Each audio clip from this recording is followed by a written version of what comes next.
14ই August মধ্যরাতে RG Kar medical college হাসপাতালে দুষ্কৃতী তাণ্ডবের ঘটনা আর তা নিয়ে কলকাতা হাইকোর্টের কড়া পর্যবেক্ষণ। 100 জন মানুষের জমায়েত হলে পুলিশ জানতে পারে, আর এখানে 7000 মানুষ এলো আর আপনারা জানতে পারলেন না, এটা বিশ্বাস করা কঠিন মন্তব্য করেছেন হাইকোর্টের প্রধান বিচারপতি। আপনাদের সরাসরি নিউজ রুমে নিয়ে যাব, আমাদের প্রতিনিধি অতনু হালদার রয়েছেন আমাদের সঙ্গে। অতনু, ঠিক যেভাবে পুলিশ প্রশাসনকে প্রশ্নের মুখে পড়তে হয়েছিল, কড়া ভৎসনার মুখে পড়তে হয়েছিল চিকিৎসককে ধর্ষণ এবং খুনের ঘটনায়, কার্যত তারই পুনরাবৃত্তি হলো আজও। পুলিশ প্রশাসন যে সামগ্রিকভাবে ব্যর্থ, প্রধান বিচারপতি আজকে আবারও তা স্পষ্ট করলেন। দেখো, একবারই তাই, এবং সেটা আজকে এই মামলার শুনানি চলাকালীন প্রধান বিচারপতি ডিভিশন বেঞ্চে প্রধান বিচারপতি যেটা বলেন যে তিনি প্রচণ্ড মেল পেয়েছেন এই গত কয়েকদিনে এই পুরো হাসপাতাল ভাঙচুরের অভিযোগকে কেন্দ্র করে। তা কি হয়েছে তিনি এটা রাজ্যের কাছে জানতে চান। রাজ্য যেটা জানায় যে হঠাৎ করে প্রায় 7000 মানুষের একটা ভিড় চলে আসে এবং তারপর তারা ব্যারিকেড ভেঙে হাসপাতালে ঢোকার চেষ্টা যখন করে তখন পুলিশ তাদেরকে আটকানোর চেষ্টা করে, কাঁদানে গ্যাস চালায় এবং 15 জন পুলিশকর্মী আহত হয়। এবং এই মুহূর্তে তা পুলিশের তরফ থেকে যেটা আরও জানানো হয়, মানে রাজ্যের তরফ থেকে যেটা আদালতকে জানানো হয় যে জায়গা এই রেপ অ্যান্ড মার্ডারের ঘটনা ঘটেছিল সেই জায়গাটাও সুরক্ষিত আছে। কিন্তু যেটা আজকে প্রধান বিচারপতি প্রশ্ন করেছেন রাজ্যকে, যে এখানে 7000 মানুষ চলে এলো এটা রাজ্য বলছে, কিন্তু 7000 মানুষ তো হঠাৎ করে আসতে পারে না, তাদের তো গাড়ি করে আসতে হবে, তাদের একটা জমায়েত করতে হবে। তো 7000 মানুষ হঠাৎ করে চলে এলো আর এটা পুলিশ জানতে পারলো না, যেখানে 100 মানুষ শহরে কোথাও চলে এলে পুলিশের কাছে খবর চলে আসে। এইখানেই প্রধান বিচারপতির বক্তব্য হচ্ছে যে এটা প্রশাসনের ব্যর্থতা, এবং শুধু তাই নয় এখানে পুলিশ নিজেদেরকে রক্ষা করতে ব্যর্থ, এবং শুধু তাই নয় এটা অত্যন্ত দুর্ভাগ্যজনক এবং দুঃখজনক পরিস্থিতি। এবং তিনি প্রশ্ন করেছেন যে ওই এলাকা কেন আগে থেকে ঘিরে ফেলা হলো না, আগে থেকে কেন ওই এলাকা সুরক্ষিত করা হলো না, যাতে ওই এলাকায় কোনো ঘটনা না ঘটতে পারে, তার জন্য কেন আগে থেকে ওই এলাকার নিরাপত্তা সুনিশ্চিত করা হলো না। এবং এখানে আইনজীবী বিকাশ রঞ্জন ভট্টাচার্য ছিলেন, তিনি বলেন যে 7000 মানুষ যে ওখানে এসেছিল তারা সবাই ভাঙচুরের ঘটনার সঙ্গে যুক্ত নন। পরিবারের আইনজীবী বিকাশ ভট্টাচার্যের যেটা বক্তব্য ছিল যে 40-50 জনের একটা দুষ্কৃতী দল গোটা ভাঙচুরটা করে এবং আন্দোলনকারীদের পিছনে গিয়ে পুলিশ আশ্রয় নেয়। এইটা বিকাশ ভট্টাচার্য আজকে কলকাতা হাইকোর্টে এই সওয়াল জবাব চলার সময় দাবি করেন। এই সমস্ত শুনে প্রধান বিচারপতির যেটা বক্তব্য যে আমরা তাহলে হাসপাতাল বন্ধ করে দিচ্ছি, কারণ এই হাসপাতালের নিরাপত্তা যদি সুনিশ্চিত করা না যায় তাহলে হাসপাতাল বন্ধ করে দিচ্ছি, রুগীদেরকে অন্য হাসপাতালে তাহলে আমরা পাঠিয়ে দেওয়ার ব্যবস্থা করছি, সেটা কি রাজ্যের পক্ষে ভালো হবে? এবং তিনি সরকারি আইনজীবীকে উদ্দেশ্য করে, রাজ্য সরকারি আইনজীবীকে উদ্দেশ্য করে বলেন যে এখানে যেটা ঘটেছে এটা আমাদের পক্ষে যন্ত্রণাদায়ক, আপনি এখানে জন্মেছেন, বড় হয়েছেন, আপনারও যন্ত্রণা হওয়া উচিত। আর পুলিশ মার খেয়েছে এটাতেই বোঝা যায় যে এখানকার আইন শৃঙ্খলা পরিস্থিতি নিয়ন্ত্রণ করতে পুলিশ ব্যর্থ। এবং প্রধান বিচারপতি আরও বলেন যে 14 তারিখে যে ঘটনা ঘটেছে সেটা যদি এই রাজ্যের অন্য কোথাও ঘটে তাহলে কি হবে? পুলিশ যদি মার খায়, আইন শৃঙ্খলা নিয়ন্ত্রণ করতে না পারে তাহলে কি হবে? এইখানে শুভেন্দু অধিকারীর আইনজীবী তিনি বলেন যে লরি করে দুষ্কৃতীদের নিয়ে আসা হয়েছে, আমাদের কাছে সেই ভিডিও ফুটেজ আছে, কামারহাটি এবং হাওড়া থেকে লোক আনা হয়েছে বলে শুভেন্দু অধিকারীর আইনজীবী আদালতে দাবি করেন। প্রধান বিচারপতি এরপর মন্তব্য করেন যে অদূর ভবিষ্যতে যাতে এই ঘটনা না ঘটে সেটা কিভাবে নিশ্চিত করা যাবে সেটাই হচ্ছে মূল প্রশ্ন। যে সমস্ত চিকিৎসকরা ওখানে রয়েছেন তাদের নিরাপত্তা দিতে হবে, নাহলে তারা কিভাবে কাজ করবেন। পুলিশ প্রশাসনকে হাসপাতালের বর্তমান পরিস্থিতি নিয়ে হলফনামা দিতে বলা হয়েছে এবং সিবিআইকেও তদন্তের অগ্রগতি এবং পিও সুরক্ষিত আছে কিনা তা নিয়ে হলফনামা দিতে বলা হয়েছে। আগামী বুধবার এই মামলার আবার পরবর্তী শুনানি। কিন্তু এখন যেটা প্রশ্ন সেটা হচ্ছে যে আজকে মূলত কলকাতা হাইকোর্ট যে প্রশ্নগুলো আজকে সওয়াল জবাবে তুলেছে আমি সেইগুলো তোমাকে বলছি। প্রথম কথা হচ্ছে যে পুলিশ কেন জানতে পারলো না আগে থেকে যে এখানে এইরকম একটা জমায়েত হচ্ছে, পুলিশের ইন্টেলিজেন্স কেন ফেল করলো? আজকে এই মামলার সওয়াল জবাবে প্রধান বিচারপতির যেটা মূল প্রশ্ন সেটা হচ্ছে পুলিশের ইন্টেলিজেন্স কেন ফেল করলো। 2, যে কেন আগে থেকে পুলিশ এই আরজিকর হাসপাতালকে সুরক্ষিত রাখার জন্য পর্যাপ্ত নিরাপত্তা ব্যবস্থার আয়োজন করতে পারলো না। 3, যে কেন যখন হামলাকারীরা হাসপাতালের মধ্যে ঢুকে হামলা চালালো তখন তাদেরকে কেন আটকানো গেল না। 4, পুলিশ এই যে বারবার বলছে এটা সবথেকে গুরুত্বপূর্ণ যে 4, পুলিশ এই যে বারবার বলছে যে এখানে তারা চেষ্টা করেছেন আটকানোর, পুলিশ কর্মীরা মার খেয়েছেন, পুলিশ আহত হয়েছে, 15 জন পুলিশ কর্মী আহত হয়েছে। এখানেই প্রধান বিচারপতির যেটা মূল প্রশ্ন, যে পুলিশ কর্মীরা মার খাবেন কেন? নিরাপত্তা সুরক্ষিত করতে গেলে, নিরাপত্তা সুরক্ষিত রাখতে গেলে তো পুলিশকেও সুরক্ষিত থাকতে হবে। যেখানে পুলিশ কর্মীরা মার খাচ্ছেন সেখানে নিরাপত্তা কোথায়? তিনি এটাই মনে করছেন যে পুলিশ কর্মীরা মার খাচ্ছেন মানে নিরাপত্তা সুরক্ষিত নয়, নাহলে পুলিশ কেন মার খাবে? এইটাই মানে তোমাকে আমি যেটা বলতে চাইছি, যে আজকে মূল যে প্রশ্নের জায়গাটা উঠেছে যে পুলিশ কেন মার খাবে? পুলিশের মার খাওয়ার কারণ পুলিশকে তো নিরাপত্তা সুনিশ্চিত করতে হবে, সেখানে পুলিশ নিরাপত্তা সুনিশ্চিত করার জায়গায় পুলিশকে মার খেতে হচ্ছে। তার মানে কোথাও একটা নিরাপত্তা ব্যবস্থা বিঘ্নিত রয়েছে, পুলিশ নিরাপত্তা দিতে পারছে না। এবং সেখানেই তার প্রশ্ন যে এইরকম চলতে থাকলে তাহলে তারা কি হাসপাতাল বন্ধ করে দেওয়ার নির্দেশ দেবেন, রোগীদের অন্যত্র ভর্তি করার নির্দেশ দেবেন? তার কারণ পুলিশ মার খেয়েছে, এটা বড় কথা নয়। ল অ্যান্ড অর্ডার ডিউটিতে গিয়ে যেখানে গুন্ডামি চলছে, হাসপাতালে ভাঙচুর চলছে, সেখানে পুলিশ মার খাবে এটা বড় কথা নয়। সেখানে পুলিশ তো যারা মারছে, যারা আক্রমণ করছে, যে গুন্ডাগিরি করছে, পুলিশ তাদেরকে আটকাবে, পুলিশ সেখানে তার ক্ষমতা দেখাবে, পুলিশ তাদেরকে আটকাবে। কিন্তু পুলিশ যদি নিজেই মার খেয়ে যায়, যাদের নিরাপত্তা সুনিশ্চিত করা দায়িত্ব তারাই যদি নিরাপত্তাহীনতায় ভুগতে থাকে, তারাই যদি মার খেয়ে যায়, তাহলে নিরাপত্তা সুনিশ্চিত হবে কোন পথে? ফলে পুলিশের ভূমিকাকে নিয়ে আজকের আদালতে সওয়াল জবাবে প্রধান বিচারপতি যে পুলিশের ভূমিকায় একবারই সন্তুষ্ট নন, পুলিশের ভূমিকা তার কাছে যে একবারই সন্তোষজনক মনে হয়নি, এবং পুলিশের মার খাওয়াটাকে যে তিনি একবারই জাস্টিফাইড বলে মনে করছেন না, এটা আজকে প্রধান বিচারপতি তার সওয়াল জবাবের পর তার মন্তব্যে পরিষ্কার করে দিয়েছেন। একেবারে অতনু, তুমি আমাদের সঙ্গে থাকো। অর্থাৎ কলকাতা হাইকোর্টের প্রধান বিচারপতি তিনি একেবারে স্পষ্ট করে দিয়েছেন যে পুলিশ কর্মীরা তারা নিজেদেরই সুরক্ষা দিতে পারছেন না, তাহলে সাধারণ নাগরিককে, হাসপাতালের চিকিৎসকদের, নার্সদের, রোগীদের কিভাবে তারা সুরক্ষা দেবেন, কিভাবে সুরক্ষিত করবেন, কিভাবে তাদের উপরে ভরসা রাখা যায়? সামগ্রিক নিরাপত্তা ব্যবস্থার দায়িত্ব যদি পুলিশ নিতে না পারে তাহলে কি হাসপাতাল বন্ধ করে দেব? এমনই কড়া পর্যবেক্ষণ আজ কলকাতা হাইকোর্টের প্রধান বিচারপতি।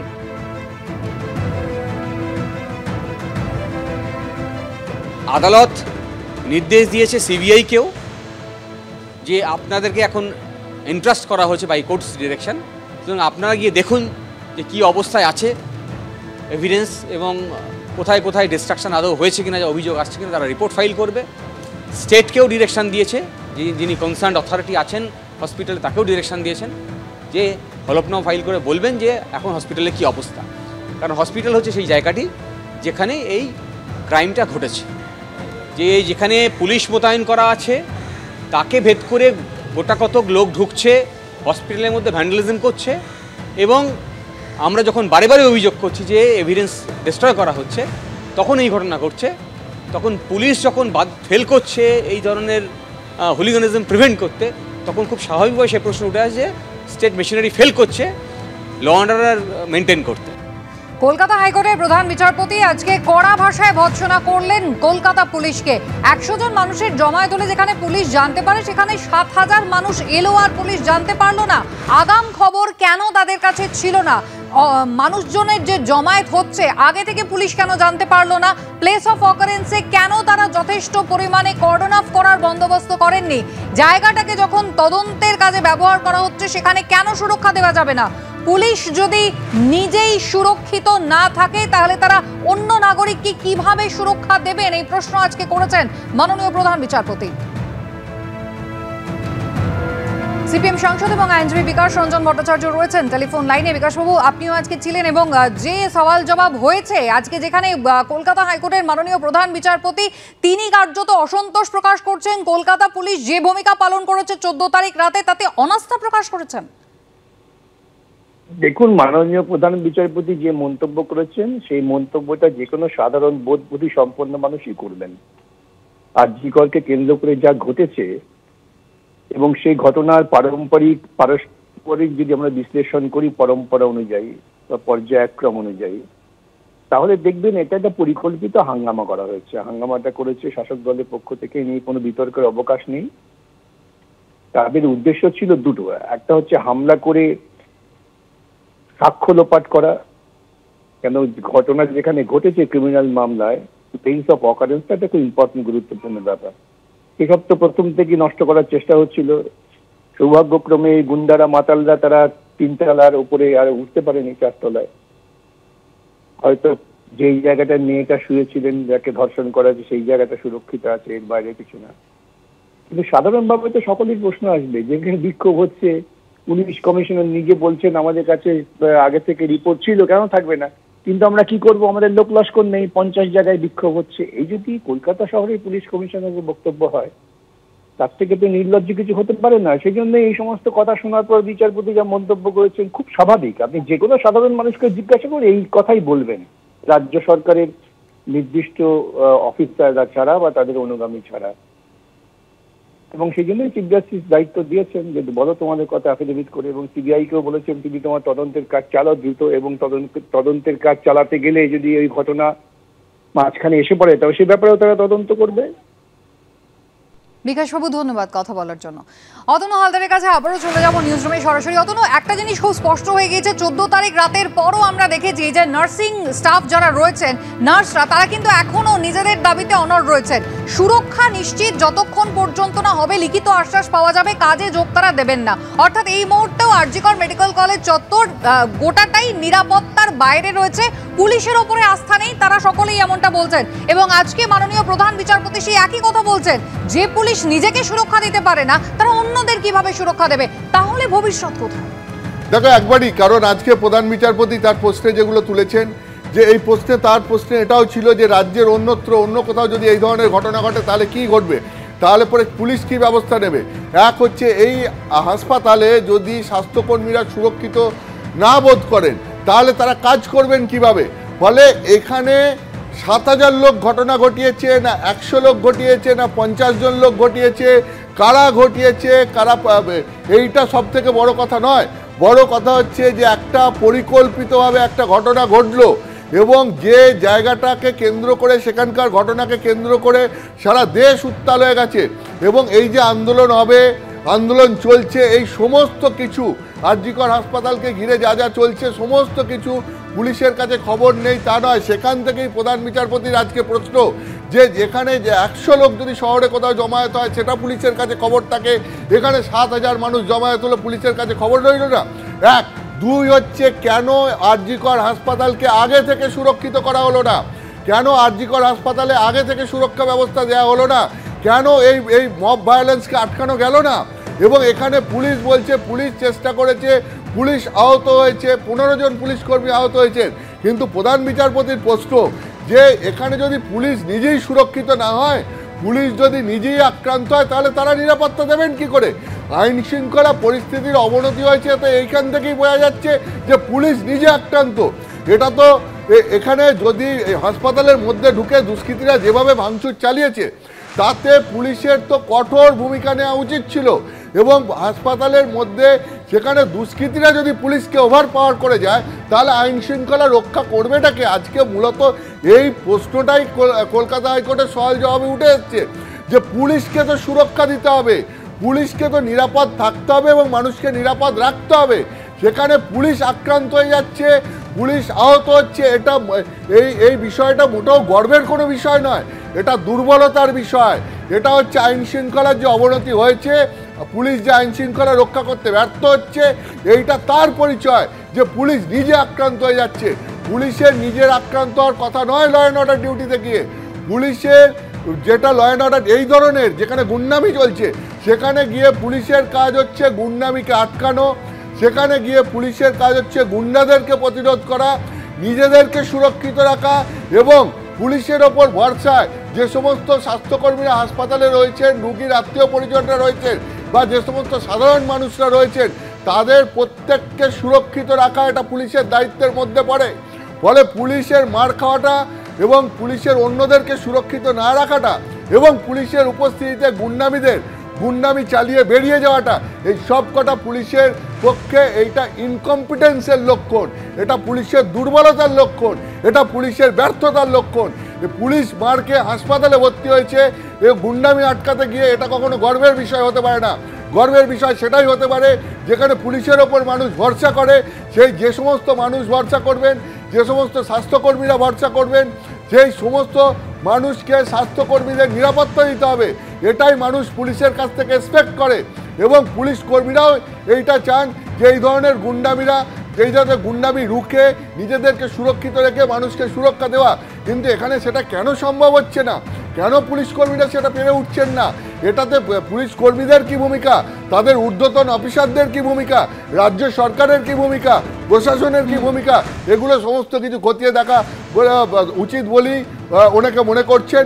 এবং অনেকেই মনে করছেন যে গোটা ঘটনাটা পুলিশ যেভাবে আরজি করে এই 14 তারিখ রাতে হ্যান্ডেল করেছে, তাতে এটা পদে পদে পুলিশের ব্যর্থতায় ফুটে উঠছে।